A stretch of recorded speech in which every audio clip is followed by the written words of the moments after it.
Batang nakidnap, anong nangyari?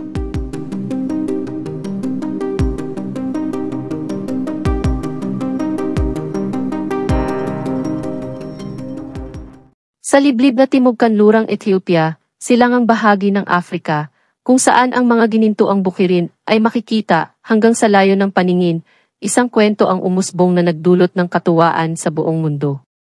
Ito ay isang kwento ng tapang, pagkakaligtas, at ang di matitinag na ugnayan sa pagitan ng tao at hayop.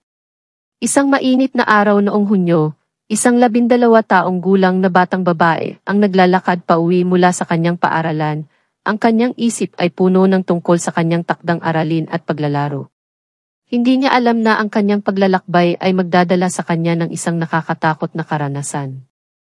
4 na lalaki, na ang mga mukhay na babalot ng shirt na ginawang parang maskara, ay lumitaw mula sa mga kakahuyan at biglang hinablot ang batang babae, iniwan ang kanyang pamilya na nag-aalala. Habang ang mga araw ay nagdaan, ang pagkawala ng batang babae ay nagdulot ng pagkagimbal at pag-aalala sa kanyang pamilya at kanilang buong komunidad. Agad na naglunsad ang pulisya ng isang mabilis at masigasing na paghahanap, binabantayan ang matataas na lugar, bundok at gubat sa paghahanap ng anumang palatandaan na maaaring magdulot sa kanila ng tanda sa nawawalang bata. At pagkatapos, sa sandaling ang pag-asa ay tila naglalaho na, isang himala ang naganap. Isang linggo matapos ang pagdukot sa dalagita, ang mga kidnapper ay naglakbay, dala ang kanilang bihag, ng kanilang masalubong ang isang di inaasahang hadlang, isang kumpol ng mga leon. Totoo ang narinig ninyo? Isang grupo ng mga leon. Katulad ba doon sa pelikulang Simba? Sa kanilang matalas na mga pang-amoy, nadama ng mga leon ang panganib at agad na kumilos, sinugod at hinagad ang mga lalaking naglakas loob na saktan ang batang babae. Nagsitakbong tumakas ang mga kidnapper na naiwan ang batang babae sa mga leon. Ngunit sa halip na tumakas at bumalik sa gubat, gumawa ng isang kahangahangang bagay ang mga leon. Pinaikutan nila ang batang babae, ang kanilang maalamat na anyo ay nagbibigay ng proteksyon laban sa anumang karagdagang panganib. Sa loob ng ilang oras, sila ay nagbantay, ang kanilang mga ginintuang mga mata ay alerto, hanggang sa ang tunog ng papalapit na mga yabag ay nagpahiwatig ng pagdating ng tulong. Ang lokal na pulis, na nakasunod sa mga bakas na tinahak ng mga kidnapper, ay natagpuan ang kahangahangang eksena.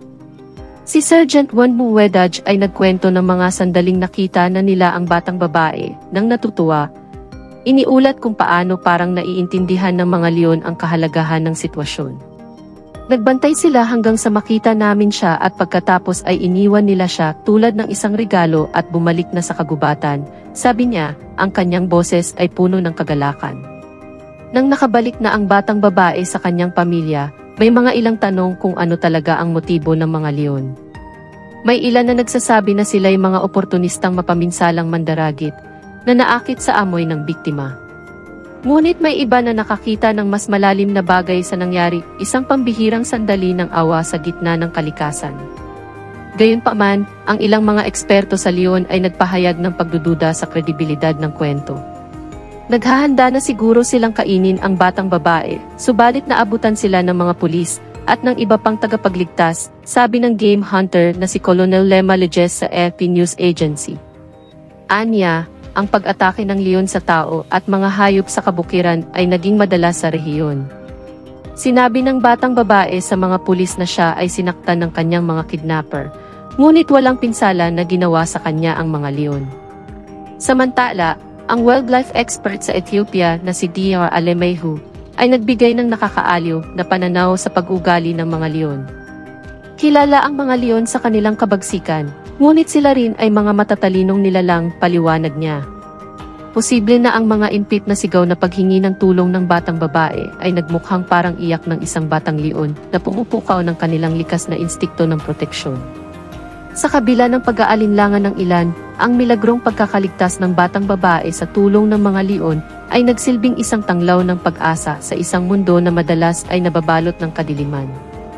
Ito ay nagpaalala sa atin na kahit sa pinakamabangis na mga sulok ng mundo, mayroong kislap ng kabutihan, isang paalala sa kapangyarihan ng empatiya at koneksyon. Habang ang batang babae ay nagpapagaling mula sa kanyang hindi magandang karanasan, na nasa paligid ng kanyang mga mahal na pamilya, ang mga leon ay bumalik sa kagubatan, ang kanilang tahimik na pagbantay ay patunay sa patuloy na ugnayan sa pagitan ng tao at hayop. At bagaman ang kanilang mga landas ay maaaring hindi magtagpo na muli, ang alaala ng kanilang kahangahangang pagkakataon ay mananatili, isang patotoo sa kalakasan ng espiritu ng tao at ang mga kagilagilalas na himala sa mundo.